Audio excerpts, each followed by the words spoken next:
Hello guys. तो बच्चों आज हम पढ़ेंगे एचटेट टीजीटी साइंस का एक एक्स्ट्रा टॉपिक, एक प्यारा सा कॉन्सेप्ट क्लास 11th का, थोड़ा सा एडवांस टॉपिक। आपके 6 से लेके 10th के बाद जो टॉपिक पूछते हैं, 11th और 12th का जो कंटेंट टीजीटी साइंस के अंदर जो रहता है, उसमें एक टॉपिक है क्लास 11th फिजिक्स से उठाया जाता है। And the name of that topic you can see students on your board and that is about projectile motion. मैंने अपने प्रीवियस चैप्टर्स के अंदर बात भी की थी, मैंने आपको बताया भी था कि प्रोजेक्टाइल मोशन पढ़ेंगे, क्योंकि टीजीटी साइंस के अंदर पिछले सालों से इस प्रोजेक्टाइल मोशन के कॉन्सेप्ट से क्वेश्चंस आए हैं। तो वो क्या क्वेश्चन आए हैं आज ही के लेक्चर में, इस लेक्चर में आपको देखने को मिलेंगे और आप खुद से सोल्व करोगे, ये मेरा दावा है। अगर इस प्रोजेक्टाइल मोशन के इस कॉन्सेप्ट को अगर आप निखिल सर से अच्छे से और क्लियर से समझ लेते हो, तो बच्चों ज्यादा देरी ना करते हुए स्टार्ट करते हैं इस प्यारे से टॉपिक का इंट्रोडक्शन, बेसिक से प्रोजेक्टाइल मोशन। स्वागत है बच्चों आप सभी का, हार्दिक अभिनंदन। मैं निखिल सर, अचीवर्स एकेडमी के इस चैनल पे। तो बच्चों सबसे पहले हम ये जानते हैं कि प्रोजेक्टाइल वर्ड क्या है, प्रोजेक्टाइल मोशन क्या है, और इस प्रोजेक्टाइल मोशन से related how many properties and how many concepts we have to study, कि हमें कितनी चीजों को इस प्रोजेक्टाइल मोशन के अंदर पढ़ना है। सो आर यू रेडी? इस कॉन्सेप्ट को लिख लीजिएगा, क्योंकि बहुत बार चाहे सीटेट हो, चाहे डीएसएसबी हो, चाहे सेट का एग्जाम हो, कोई भी एग्जाम हो, प्रोजेक्टाइल मोशन के क्वेश्चंस रहते हैं। और जो बच्चे पीजीटी फिजिक्स की तैयारी करते हैं उनके लिए भी एक इंपॉर्टेंट टॉपिक है, तो वो भी इस चीज को अच्छे से समझ लीजिए। और टीजीटी साइंस के अंदर तो क्वेश्चन आना ही आना है। स्टार्ट करते हैं प्रोजेक्टाइल मोशन। प्रोजेक्टाइल मोशन जो है, आप इसको ऐसा समझिए, अगर मैं एक अपने सराउंडिंग से एग्जांपल उठाऊं कि ऐसा कौन सा उदाहरण है, ऐसा कौन सा एग्जांपल है जिसमें अगर हम किसी चीज को फेंकें और वो एक ऐसा पाथ ट्रेस करे, एक ऐसी शेप बनाए, एक ऐसा पाथ बनाए जिसको हम प्रोजेक्टाइल बोलेंगे।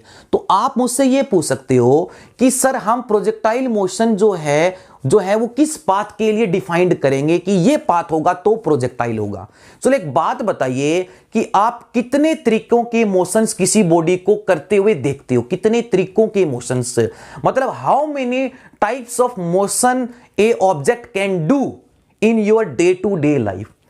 ऑब्जेक्ट सीधे चलते हैं, सीधे का मतलब बिल्कुल हॉरिजॉन्टल, मतलब straight line motion, rectilinear motion.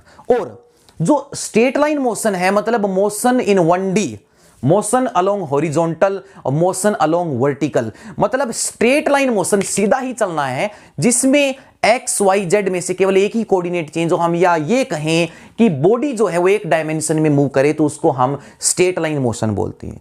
और सीधा चलना हॉरिजॉन्टल के अलोंग भी हो सकता है, मतलब आपका मोशन, हमारा मोशन, ह्यूमंस का मोशन, व्हीकल्स का मोशन स्ट्रेट लाइन, ठीक है, आपको पता है, ज्यादा डिटेल में बताने की जरूरत नहीं है। और जब हम किसी चीज को हम ऊपर से छोड़ते हैं, जैसे मार्कर गया तो मार्कर बिल्कुल वर्टिकल आया, लाइन में स्ट्रेट आया, अंडर ग्रेविटी।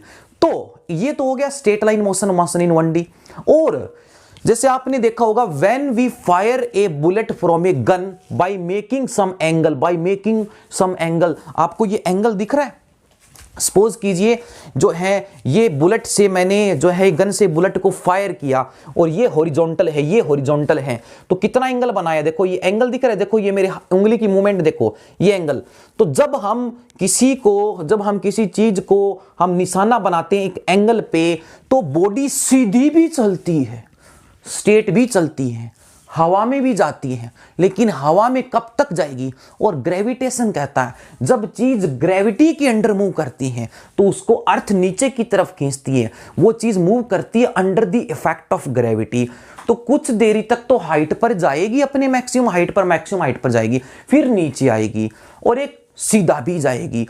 तो सर मतलब कि जब हम कोई ऐसे किसी चीज को फेंके, पत्थर फेंके, गन से बुलेट फायर करें, नीरज चोपड़ा पानीपत से जो है हमारा नीरज चोपड़ा ने जो है उसने जैवलिन थ्रो करके गोल्ड मेडल हासिल किया, नीरज चोपड़ा सर ने।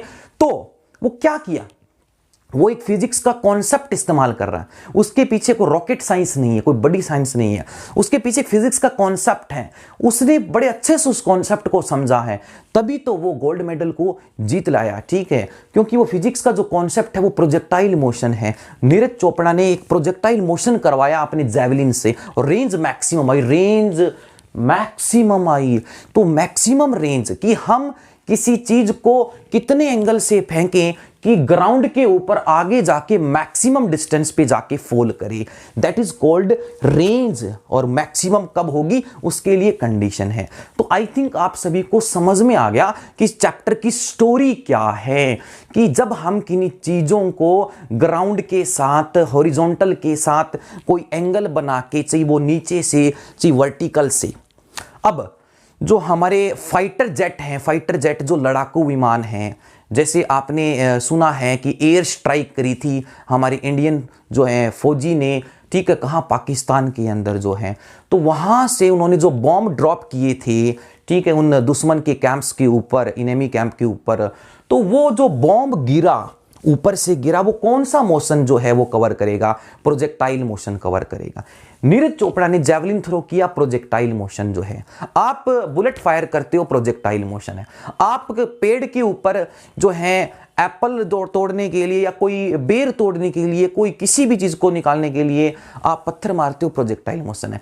तो आई थिंक प्रोजेक्टाइल मोशन है वो आपको समझ में आ गया। एक स्ट्रेट लाइन मोशन होता है, एक प्रोजेक्टाइल।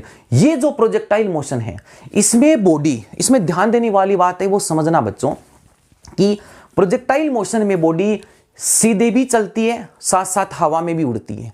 तो एक कंबाइंड मोशन आता है, एक कंबाइंड पाथ आता है, जिसको प्रोजेक्टाइल का नाम बोलते हैं। तो मैंने लिखा भी है, आप अपनी कॉपी में लिख भी सकते हो पांडे जी, कि projectile motion sir is the combined effect of straight line motion, straight line motion plus motion under gravity. Motion under gravity का मतलब जब कोई चीज ग्रेविटी के अंडर में, एक्सेलरेशन ड्यू टू ग्रेविटी, अर्थ के, आपको पता है कि जब कोई चीज अर्थ की सरफेस से ऊपर जब मूव करेगी, उसकी रेंज से जब ऊपर की मूव करेगी तो ग्रेविटी लगती है। तो अब इधर एक डायग्राम दिख रहा होगा, बीच में सेंटर में सर ने बनाया है, ये वर्टिकल एक्सिस, ये हॉरिजॉन्टल एक्सिस। आई बात समझ में? तो पहले थोड़ा सा इस डायग्राम को समझते हैं, फिर हम देखेंगे कि इस डायग्राम से क्या क्या चीजें निकालनी है और कौन कौन से एचटेट टीजीटी साइंस में प्रीवियस ईयर से इस कॉन्सेप्ट से प्यारे प्यारे क्वेश्चंस आए, खुद से सोल्व करोगे, कॉन्सेप्ट सीख लेना। एक क्वेश्चन मैं कराऊंगा, फिर दो हम एचटेट से आए हुए क्वेश्चंस देखेंगे इस कॉन्सेप्ट से। हाँ जी, वर्टिकल एक्सिस, हॉरिजॉन्टल एक्सिस, और ये बीच वाला आपको ब्लैक मार्कर से जो मैंने एरो बनाया है ये दिख रहा है, ये है नीरज चोपड़ा का जेवलिन। यहां नीरज सर हैं और जेवलिन हाथ में है और सर ने कर दिया थ्रो, सर ने कर दिया थ्रो, मतलब आपने एक बुलेट को फायर कर दिया, आपने एक पत्थर मार दिया, आपने जेवलिन छोड़ दिया।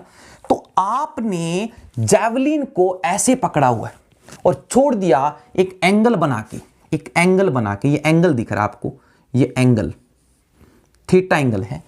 कितना एंगल है? थीटा। मतलब when we throw some object, when we throw some object with some velocity by making some angle theta with horizontal, ठीक है, हमें ऐसे नहीं चलानी है, हमें टेढ़ा चलाना है, मतलब obliquely some angle by making some angle with horizontal. और तो आपको क्लास 11th का वेक्टर का कॉन्सेप्ट अगर याद हो कि जब हम किसी चीज को किसी एंगल पर प्रोजेक्ट करते हैं, प्रोजेक्ट का मतलब उसको लॉन्च करते हैं, फेंकते हैं, तो इमीडिएट उसके दो कंपोनेंट्स कर लेते हैं। इधर समझिए कि जब हम किसी चीज को किसी वेक्टर से फेंकते हैं, जैसे यहां पर ये यू वेक्टर है और इसका हॉरिजॉन्टल के साथ एक एंगल बन रहा है, तो तुरंत और अत्यंत हम इसके दो कंपोनेंट कर लेते हैं।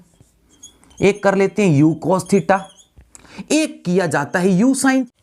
सो स्टूडेंट्स, हम बात कर रहे थे कि जब हम किसी ऑब्जेक्ट को किसी वेलोसिटी से ग्राउंड के साथ कोई एंगल बना के जब हम थ्रो करते हैं, जैसे कि नीरज सर ने गोल्ड मेडल जीतने के लिए जो जेवलिन फेंका, हाँ नीरज सर ने जो जेवलिन फेंका वो एक पर्टिकुलर एंगल बनाया उन्होंने हॉरिजॉन्टल के साथ, ताकि मैक्सिमम दूरी पर जाकर वो ग्राउंड के ऊपर फॉल करे और रेंज मैक्सिमम आई। तो सर ने, नीरज सर ने जो जैवलिन जो थ्रो करवाया है, उसने एक स्पेशल पाथ बनाया है, एक ट्रेस किया है, एक स्पेशल पाथ जिसमें बॉडी आगे भी गई है और हवा में भी गई है। तो एक कंबाइंड पाथ है बच्चों, जिसको बोला हमने straight line motion plus motion under gravity. और आपको भी पता है जब कोई चीज हवा में मूव करेगी तो अर्थ उसको अपनी तरफ अट्रैक्ट करेगी, acceleration due to gravity G के अंडर मूव करेगी। और जैसे जैसे बॉडी हवा में ऊपर जाएगी तो एक मैक्सिमम पॉइंट को छुएगी, फिर वापस नीचे आएगी। तो जैसे जैसे बॉडी हवा में जा रही है तो ग्रेविटी उसको, उसकी वेलोसिटी को, उसके मोशन को जी से डिक्रीज कर रही है, खा रही है, उसके मोशन को स्लो कर रही है। तो बात यह थी कि जब हमने उस जैवलिन को, जब हमने एक गन से एक बुलेट को फायर किया किसी टारगेट के ऊपर, जब हमने लगाया u वेलोसिटी से थीटा एंगल, तो u वेलोसिटी से जब हमने फेंका तो ग्राउंड के साथ थीटा एंगल के साथ जो कंपोनेंट आता है, इसी का एक पार्ट आता है हॉरिजॉन्टल के अलोंग, जैसा कि आपने क्लास 11th में वेक्टर के कॉन्सेप्ट में सीखा है u cos थीटा। वर्टिकल के अलोंग आएगा u sin थीटा। और ये दोनों कंपोनेंट इसी के पार्ट्स हैं, इन्हीं के ही जो है बच्चे हैं, नन्हे मुन्ने हैं, चुन्ने मुन्ने हैं। और जब इनकी हम क्या करते हैं, स्केयरिंग करते हैं, फिर इनको ऐड करते हैं और इनका अंडर रूट लेते हैं सम करके, ठीक है, तो हमें वापिस u ही मिलेगा। तो हम क्या करेंगे, सम of scaring of these two components and taking their square root you will get u। इसी के तो पार्ट्स हैं, एक हॉरिजॉन्टल एक वर्टिकल। गजब की बात है, नोट कर लेना, क्योंकि इस कॉन्सेप्ट को सीखने के बाद जो इस कॉन्सेप्ट से, प्रोजेक्टाइल मोशन से, एचटेट प्रीवियस ईयर से जो 2 क्वेश्चन आए हैं, एक 17 के पेपर में और एक पता नहीं कौन सा पेपर है, उसका ईयर का नाम मुझे याद नहीं है, ठीक है, वो कौन सी ईयर से, एक वो क्वेश्चन है एचटेट टीजीटी साइंस का जो मेरे पास पेपर है, उसमें से मैंने देखा है। 2 क्वेश्चन हम करेंगे और खुद से सोल्व करोगे, ये मेरा आपसे दावा है, अगर आप इस प्रोजेक्टाइल मोशन के एक एक कॉन्सेप्ट को सीख लेते हो, ठीक है। हाँ जी, तो अब मैं जो बात बताने जा रहा हूं वो समझ लेना कि इस बॉडी को u वेलोसिटी से फेंका तो एक कंपोनेंट है u cos theta, initial component of that object in horizontal direction is called ux, जैसा कि आप देख सकते हो u cos theta. Initial component in y direction u sin theta. अब बात ये आती है, पांडे जी जरा सोच के बताइए मुझे कि ग्रेविटी इसमें से कौन से वेलोसिटी को अफेक्ट करेगी, कौन से को नहीं करेगी, किस पर फोर्स नहीं लगेगी, किस पर ग्रेविटी नहीं लगेगी। और आपको भी पता है कि जब हम किसी चीज को अर्थ के अलोंग हॉरिजॉन्टली जब हम प्रोजेक्ट करते हैं तो उसके ऊपर कोई ग्रेविटी नहीं लगती है। और लिखा भी है मैंने, no gravity acts along horizontal. तो हॉरिजॉन्टल जाने वाली चीजों के ग्रेविटी नहीं लगती है पांडे जी, कोई फोर्स नहीं लगती। इसका मतलब एक्सेलरेशन 0 रहेगा along x axis and the body will go with constant velocity through out the journey. तो जहां से आपने लॉन्च किया है, छोड़ा है, और जहां तक बॉडी ग्राउंड पर पड़ेगी तो हॉरिजॉन्टल में जो डिस्टेंस कवर करेगी वो कांस्टेंट वेलोसिटी से कवर करेगी थ्रू आउट द जर्नी। याद रखना, जो वेलोसिटी चेंज होगी वो वर्टिकल वाली ही चेंज होगी। अब बात आ रही है पते की और मजे की, सुन लेना कि हॉरिजॉन्टल चीजों को निकालने के लिए हॉरिजॉन्टल इक्वेशन काम आएगी, हॉरिजॉन्टल कंपोनेंट काम आएगा वेलोसिटी का, to find out horizontal things. Vertical की हवा की बातों को निकालने के लिए वर्टिकल इक्वेशन काम आएगी और वर्टिकल वेलोसिटी काम आएगी, समझ लेना। क्योंकि अभी मैं जो 3 पार्ट्स निकालने जा रहा हूं जिनको हम ड्राइव करेंगे, समझेंगे, क्योंकि डायरेक्ट मैं आपको फॉर्मूला रटा भी सकता हूं, रटना नहीं है। हाँ, आपके पास दोनों ऑप्शन है कि अगर आपको इसका फॉर्मूला डायरेक्ट याद रखना है तो डायरेक्ट रखें, लेकिन जिस बच्चे को प्रोसीजर समझ में आ जाता है ना, स्टेप समझ में आ जाता है, पेपर में कोई क्वेश्चन आता है, फॉर्मूला याद नहीं होता लेकिन ये पता है कि कैसे निकाला जा सकता है, वो तरीका पता है, तो सबसे बढ़िया पकड़ कंसेप्चुअल की यही होती है। इसलिए अपने टॉपिक को सीक्वेंस में याद रखो, डायरेक्ट रटने की कोशिश मत कीजिए। स्टेप याद होंगे तो फॉर्मूला भी अपने आप दिमाग में सेट होगा, डायरेक्ट फॉर्मूले से कंसेप्ट तैयार नहीं होते हैं, ठीक है। हाँ जी बच्चों, बात करते हैं जैसी जो है हमने छोड़ा तो बॉडी साथ साथ हवा में गई, मोशन अंडर ग्रेविटी, और आगे भी बढ़ी। तो जहां से छोड़ा जहां तक पड़ेगी उस दौरान जो है वो कितनी दूरी पर पड़ेगी, वो रेंज कितनी आएगी, रेंज इसको बोलते हैं हॉरिजॉन्टल रेंज आर। और बॉडी जैसे जैसे हवा में जा रही है तो एक मैक्सिमम पॉइंट पर जाएगी, तो ग्राउंड से वो बॉल, वो जैवलिन, वो आपकी बुलेट, वो स्टोन कितनी मैक्सिमम हाइट कवर करेगा, उसको बोलते हैं मैक्सिमम हाइट। तो एक तो हमें निकालनी है मैक्सिमम हाइट, एक निकालनी है रेंज। और सर ग्राउंड से मैक्सिमम हाइट कवर करने में जो टाइम लिया जाएगा उतना ही टाइम उस मैक्सिमम हाइट से वापस आने में भी लिया जाएगा। तो एक तरफ का टाइम निकाल लो and just multiply that time by 2, you will get the total time of flight, कि आपकी बॉडी, आपका ऑब्जेक्ट, आपका प्रोजेक्टाइल ड्यूरिंग दिस मोशन कितनी देर तक हवा में रहा, वो टाइम आप इजीली निकाल सकते हो। ठीक है, तो सबसे पहला फैक्टर हमें निकालना है टाइम ऑफ फ्लाइट। बच्चों क्या निकालना है? टाइम ऑफ फ्लाइट, उड़ान का समय। Time taken to reach the javelin, bullet और any object from ground to maximum height. अगर कुछ आ जाता है just multiply that time by 2, you will get the total time of the journey from initial point to final point to reach the ground. आई बस समझ में? हाँ जी। तो नीरज सर ने कितनी वेलोसिटी से कितना एंगल बना के, या हम ये चाहें कि सर हम किसी चीज को कितने एंगल पे फेंकें कि दूरी जो डिस्टेंस कवर हो हॉरिजॉन्टल पे अर्थ के ऊपर जाके मैक्सिमम दूरी पर पड़े। यस, रेंज मैक्सिमम कब आती? तो रेंज मैक्सिमम लाने के लिए कंडीशन होती है आप अपने निशाने को एक पर्टिकुलर एंगल पे जो है जो उसको अरेंज करते हो, जचाते हो, और that angle you know 45 degree, 45 degree पर रेंज मैक्सिमम आती है। तो सबसे पहला फैक्टर हम देख रहे हैं टाइम ऑफ फ्लाइट। चलो एक बात बताइए, टाइम ऑफ फ्लाइट निकालने के लिए आपको जस्ट ग्राउंड से लेकर मैक्सिमम हाइट तक का समय निकाल लीजिए, टाइम निकाल लीजिए, बस बाकी 2 से तो गुणा करनी है, क्योंकि जितना नीचे से ऊपर चढ़ने में टाइम लगेगा ऊपर से नीचे उतरने में भी उतना ही लगेगा। तो नीचे से ऊपर चढ़ने को बोलते हैं टाइम ऑफ असेंट, जैसा कि T1 बोला है, इसको बोलते हैं टाइम ऑफ असेंट। असेंट बच्चों चढ़ने का टाइम, और नीचे उतरने को बोलते हैं टाइम ऑफ डिसेंट। ठीक है, हाँ जी। तो एक बात बताइए, अभी मैंने एक बात बोली थी कि जैसी चीजें निकालनी होगी वैसा वेलोसिटी का कंपोनेंट चाहिएगा और वैसी इक्वेशन बनानी होगी। तो बॉडी हवा में जा रही है, ऊपर जा रही है, ग्रेविटी के इफेक्ट में जा रही है, बॉडी ऊपर जा रही है, ग्रेविटी तो हमेशा वर्टिकली डाउनवर्ड लगेगी, तो ग्रेविटी उसके मोशन को अपोज करेगी, रोकेगी, टाइम के साथ उसकी वेलोसिटी कम होती जाएगी, कम होती जाएगी। जब फेंका तो वाई डायरेक्शन में इनिशियल वेलोसिटी थी u sin थीटा, यहां अब u sin थीटा नहीं रहेगी, कम होगी, कम होगी, कम होगी। देखो यहां पर वी वाई डैश है, और यहां जाकर फाइनल वेलोसिटी v का तो मतलब आपको पता ही है, बताने की जरूरत है क्या? v का मतलब है final velocity in vertical direction 0, initial velocity in vertical direction u sin theta, और initial velocity in x direction u cos theta. Throughout the journey u cos theta remains constant. ठीक है, तो आपको निकालना है यहां से यहां तक का वर्टिकल इक्वेशन यूज करो, और याद करो न्यूटन सर की 3 इक्वेशन ऑफ मोशन।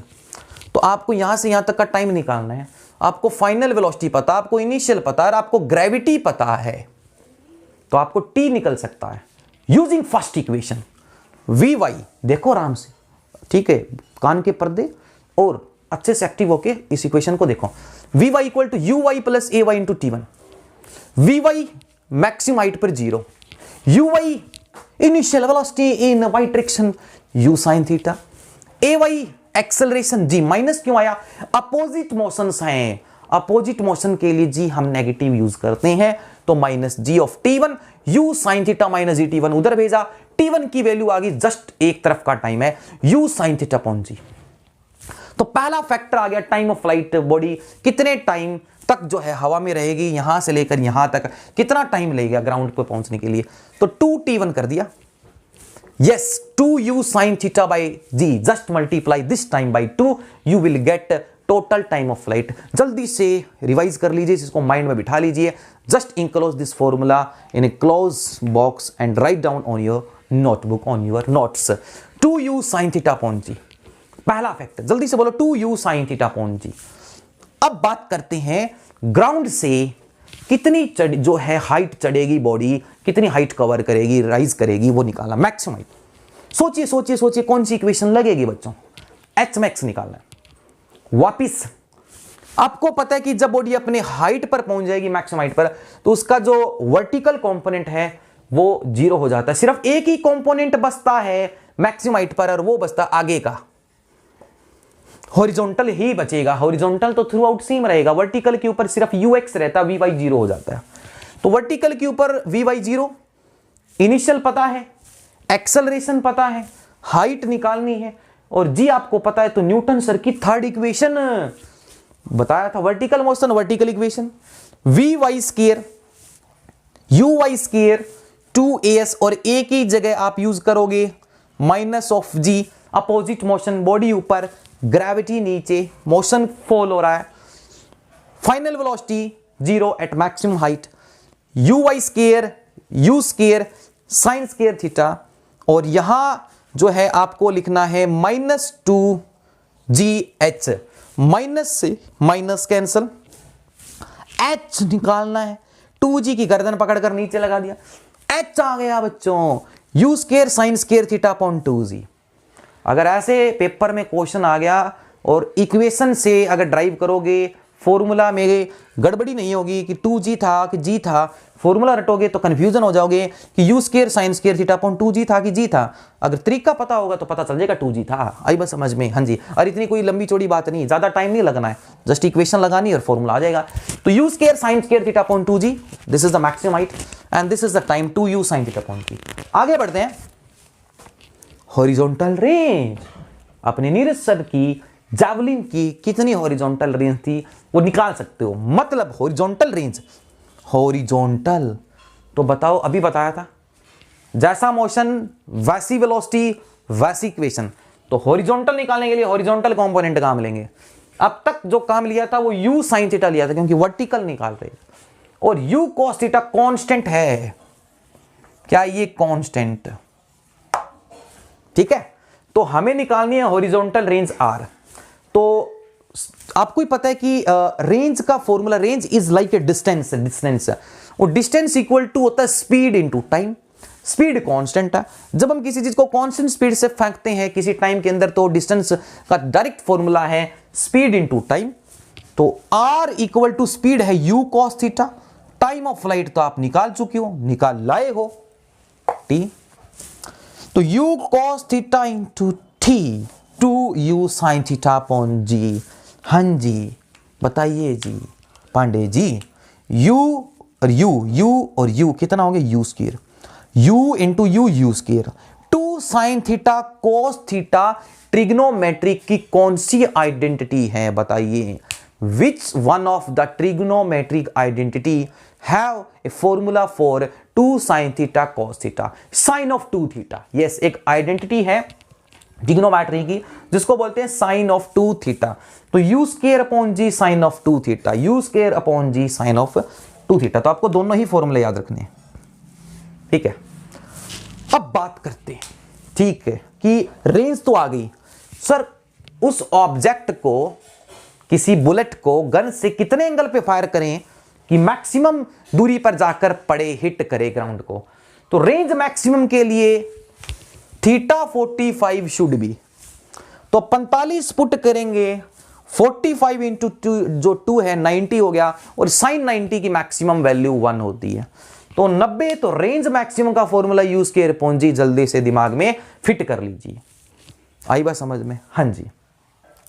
अब हम बात करते हैं कि सर हम किसी ऑब्जेक्ट को ऐसे कौन से 2 एंगल से प्रोजेक्ट करें जिनके कोरेस्पॉन्डिंग रेंज सेम आए। मतलब जैसे कि आपने जो है जैवलिन है, जो भाला है, वो 30 डिग्री एंगल बना के फेंका, तो मान के चलो कि रेंज आई लगभग 50 मीटर आई। अब वापिस मैं उस जैवलिन को अब और कौन से एक डिफरेंट एंगल से फेंकूं कि 50 ही मीटर पर ही पड़े, लेकिन अब 30 डिग्री नहीं करना है। तो एक कंसेप्ट है, दिमाग में बिठा लीजिए कि 2 angles of projection for which range same. अगर आप किसी चीज को एक बार थीटा से फेंकते हो तो कुछ रेंज आती है। वापिस उसी रेंज के लिए आपको 90 माइनस थीटा का एंगल बना के फेंकना पड़ेगा। सपोज कीजिए कि आपने 30 डिग्री से फेंका तो रेंज कुछ आई, तो वापिस उतनी ही रेंज के लिए आपको 60 डिग्री का एंगल बनाना पड़ेगा। मतलब उन दोनों एंगल का सम 90 डिग्री होना चाहिए, शुड बी 90 डिग्री। तो आपको क्या करना है, वो जो दो एंगल्स हैं वो आपको लिखने हैं, यहां लिख रहा हूं, एक है थीटा और दूसरा है 90 माइनस थीटा। ठीक है, अगर ये 30 है तो दोबारा 60 डिग्री से फेंकना पड़ेगा ताकि रेंज मैक्सिमम आएगी। ठीक है, तो अब हम एक क्वेश्चन देखते हैं कि ये जो तीन कंसेप्ट हैं हमारे, time of flight, maximum height और रेंज, इन तीनों का आपको एक क्वेश्चन दे रहा हूं। बेसिक क्वेश्चन है, फॉर्मूला बेस है, बस एक फॉर्मूला लगाना आप सीख जाओ, फिर हम बात करेंगे एस्टेट के क्वेश्चन के ऊपर। ठीक है, तो वही क्वेश्चन दे रहा हूं, जल्दी से मेरे से पहले खुद से सोल्व करके बताओ ताकि आपको एक आइडिया हो जाए कि ऐसी स्टेटमेंट्स आए तो उनको हम दिमाग में कैसे बिछाएं। हाँ जी, पहला क्वेश्चन बेसिक क्वेश्चन है, फॉर्मूला बेस्ड क्वेश्चन है, बच्चों वाला क्वेश्चन है। हाँ जी, कि एक प्रोजेक्टाइल को 5 मीटर पर सेकेंड से फेंका, 30 डिग्री का एंगल बना के with horizontal, find out the range, time of flight and maximum height covered by that. समझ में आया? 5 मीटर पर सेकेंड से जब हम किसी चीज को फेंकेंगे by making an 30 degree angle, तो कितनी हाइट कवर करेगी, कितनी रेंज कवर करेगी और कितना टाइम लेगी।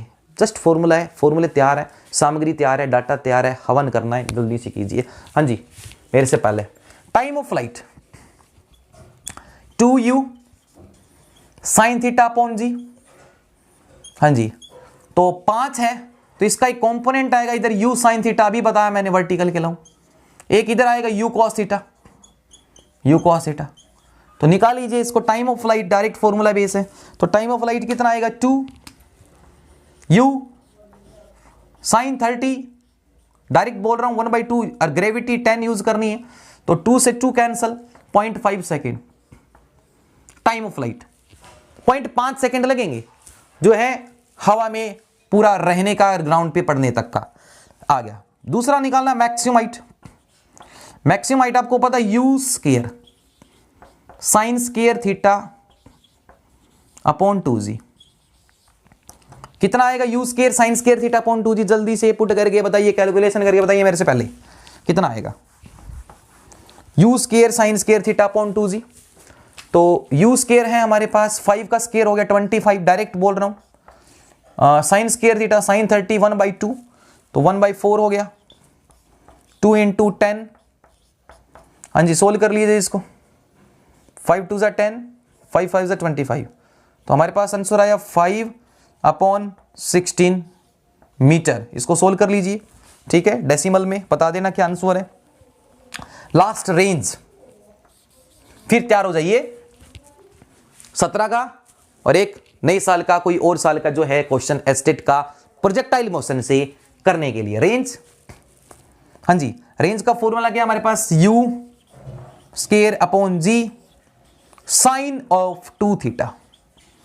तो u स्क्वायर हमारे पास है 25/10 और 30 × 2 साइन 60, साइन 60 √3/2। तो इसको सोल्व करोगे आपके पास आंसर आ जाएगा रेंज का। जस्ट एक फॉर्मूला बेस्ड क्वेश्चन था कि आप बस एक फॉर्मूला लगाना सीख जाओ, एक हैबिट हो जाए।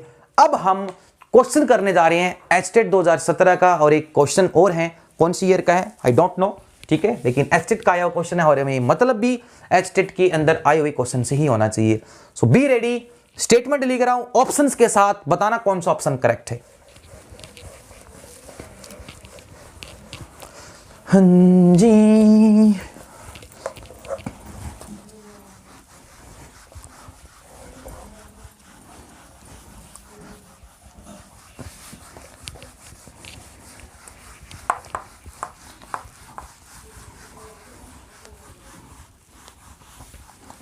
तो पहला क्वेश्चन है बच्चों आपके सामने, ये रहा पहला क्वेश्चन एचटेट 2017। देखते हैं कितने बच्चे सोल्व करते हैं इस कॉन्सेप्ट को सीखने के बाद। 1 मिनट भैया। हाँ जी, क्वेश्चन है बच्चों, for projectile motion for, question लिख के दे रहा हूं, for projectile motion, for projectile motion the correct relation, the correct relation, the correct relation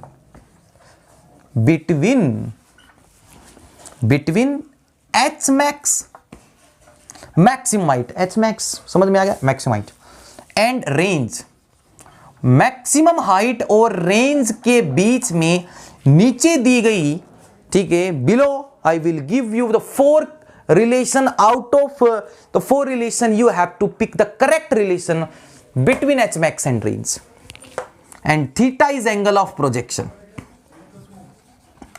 theta is angle of projection and the options are, देखते हैं आरामी जो है, बिल्कुल आराम से आसानी से इस क्वेश्चन का आंसर आप सेलेक्ट कर सकते हैं। H equal to 4 R cot theta and the second one option is R equal to 4H cot theta and the C option R equal to H upon 4 cot theta and the D option R equal to 2H cot theta। Solve करते हैं जी। Solution, जिन दो के बीच में relation पूछिए उन दोनों के फॉर्मूलों को आपस में सोचिए, तिगड़म लगाइए, ठीक है, जो है उठक बैठक उनसे करवाइए और करेक्ट रिलेशन निकालिए। एच मैक्स क्या है? एच मैक्स का formula you square sine square theta upon 2g। क्या है रेंज का फॉर्मूला? क्या है रेंज का फॉर्मूला? हाँ जी, U square sine of 2 theta upon G. क्या इसको हम एक नया, जो इसका पुराने वाला फॉर्मूला था, इससे पहले जो आया था वो भी लिख लीजिए ताकि थोड़ा आसान हो जाएगा ये साइन थीटा वाली टर्म्स में। तो साइन ऑफ 2 थीटा को ओपन कर लीजिए तो क्या आएगा? U square 2 sine theta cos theta upon G. कह रहा है कि इनमें से करेक्ट रिलेशन बतानी है। चलो एक बात बताइए, यहां पे है U square sine square theta और इस 2 को मैं यहां लगा दूं तो कोई दिक्कत है? इसको पीछे ले जाऊं, ठीक है, मेरा काम बन जाएगा ये लेके। तो यहां पे बच्चों मुझे दिख रहा है U square sine theta, U square sine theta upon G, और यहां भी दिख रहा है मुझे U square sine square theta, sine square theta. तो इस साइन स्क्वायर थीटा को हम साइन थीटा इंटू में साइन थीटा कर सकते हैं ना, कोई दिक्कत तो नहीं है। खोल दिया ना मैंने स्क्वायर। और इस 2 को भी मैं साइड में कर देता हूं तो U square sine theta upon G, तो यहां भी बन गया, यहां भी बन गया, रेंज में भी है। तो इस U square sine theta upon G की वैल्यू क्या बची बताइए जल्दी से? U square sine theta upon G की अलग से वैल्यू एच से यहां से क्या आई? तो क्या आई मेरे पास? देखो 2h कितना आया मेरे पास? 2, ये 2 उधर भेज गया h और साइन थीटा नीचे आ गया, 2h अपॉन साइन थीटा। और इस U square sine theta upon G की वैल्यू उठाकर, इसकी गर्दन उठाकर यहां डाल दो, आगे करेक्ट रिलेशन बताइए जल्दी से। तो क्या आ रही है? हाँ जी, 2h upon sine theta cos theta into में 2, हाँ जी, 2 into 2 4 h cos theta upon sine theta cot theta. तो yes, tell me which one of the relation is correct for this question? yes, and this equal to r, ये किसके equal है? r। तो r equal to 4h cot theta बताइए किसमें है? तो yes, option second is correct. तो इस प्रोजेक्टाइल मोशन के फॉर्मूलोज को अच्छे से दिमाग में सेट कर लीजिए, आपका आंसर पक्का निकलेगा। अप्लाई करना आता है और थोड़ा मैथ का कॉन्सेप्ट अच्छे से दिमाग में हो, अप्लाई करना आना चाहिए। सेकंड क्वेश्चन है स्टेट का, ठीक है। सेकंड क्वेश्चन आप देख रहे हैं, प्रोजेक्टाइल मोशन फिर इसके बाद आपके सामने दोबारा एक नए कॉन्सेप्ट, एक्स्ट्रा कॉन्सेप्ट कोई, ठीक है, उसके साथ हम देखेंगे और आए हुए क्वेश्चन देखेंगे एचटेट के अंदर। तो अगला क्वेश्चन है एचटेट के अंदर टीजीटी साइंस में फिजिक्स क्वेश्चन कह रहा है कि द हॉरिजॉन्टल रेंज किसी प्रोजेक्टाइल की दे रखी है आपको। The horizontal range, the horizontal range of A projectile, the horizontal range of A projectile is 4√3 times of its maximum height,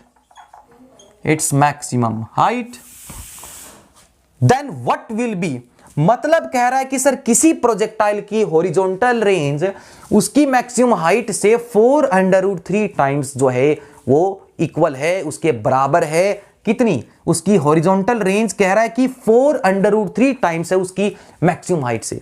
उसकी जितनी भी मैक्सिमम हाइट है उसका 4√3 टाइम्स आ रही है आपकी हॉरिजॉन्टल रेंज। तो बताइए उस बॉडी को कितने एंगल से प्रोजेक्ट किया गया था। तो बताइए what will be the value of angle, बताना है किस एंगल से फेंका था। ऑप्शन दे रहा हूं, what will be the value of angle of projection, angle of projection. तो बच्चों इसमें एंगल ऑफ प्रोजेक्शन की वैल्यू निकालनी है and the options are 45 degree, 60 degree, 30 and the last one 90 degree. बताइए, ठीक है, जल्दी से कीजिए। जो चीज दे रखी है उनको सामने रखिए, बराबर रखिए और सोचिए कि इनको कैसे जो है हम सोल्व कर सकते हैं। तो सॉल्यूशन हम देख रहे हैं, क्या कह रहा है हॉरिजॉन्टल रेंज। तो हॉरिजॉन्टल रेंज क्या होती है, क्या होती है horizontal range? Sir horizontal range होती है u cos थीटा इंटू में 2u sin theta upon g, ये है। और कह रहा है कि सर ये रेंज जो है 4√3 टाइम्स है मैक्सिमम हाइट की। तो मैक्सिमम हाइट का फॉर्मूला होता है u square sine square theta upon में 2g। जो कट रहा है उसको काट दो, जो बच रहा है उसको बचा लो। कौन किसको लेके मर रहा है? g ने g को खा लिया, u और u स्क्वायर कट गया, एक साइन थीटा से एक साइन थीटा कैंसल। हाँ जी, इधर क्या बचा जी? इधर बचा 2 cos थीटा। उधर क्या बचा? उधर बचा 4√3 अपॉन में 2 इंटू में साइन थीटा, 2 से 2 कैंसल, 2√3। तो हाँ जी, अब हम इस 2√3 को इसके नीचे ले आए, 2 अपॉन 2√3। हाँ जी, sine theta upon cos theta, answer आ गया sine theta upon cos theta, you know tangent theta. तो टेंजेंट थीटा की वैल्यू आ रही है 1/√3। तो बताइए at which angle of tan the value of tangent theta gets 1/√3। किस एंगल पर वैल्यू आपकी 1/√3 होती है? यस, टेंजेंट 30 अपॉन जो है टेंजेंट 30 की वैल्यू 1/√3। तो yes, option C is the correct for this question. तो बच्चों ये थे हमारे दो क्वेश्चन एचटेट टीजीटी साइंस के अंदर प्रीवियस ईयर से आए हुए क्वेश्चन प्रोजेक्टाइल मोशन से। एंड आई होप कि आपको अच्छे से समझ में आया होगा, इसका कॉन्सेप्ट एंजॉय किया है। तो प्लीज कमेंट करके जरूर बताना। मिलते हैं नेक्स्ट लेक्चर में एक नए कॉन्सेप्ट के साथ, एक नए डेडिकेशन के साथ निखिल सर फिर से हाजिर होंगे। तब तक के लिए आप अपनी प्रिपरेशन इसी लगन से, उम्मीद और उमंग से करते रहिए। जय हिंद।